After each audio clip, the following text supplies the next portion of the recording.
பிரியும் பொழுதில் சில நொடிகள் மௌனம் கொள்வது ஏன் தோழி? புரிதலில் காதல் இல்லையடி, பிரிதலை காதலை சொல்லுமடி.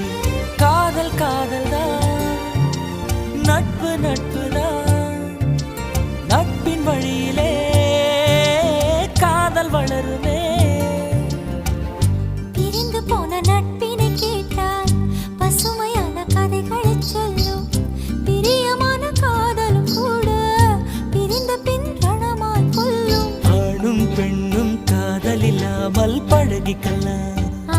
இது கரெக்ட். அது ஆயுள் முழுதும் கலங்கப்படாமல் பார்த்துக்கலாம்.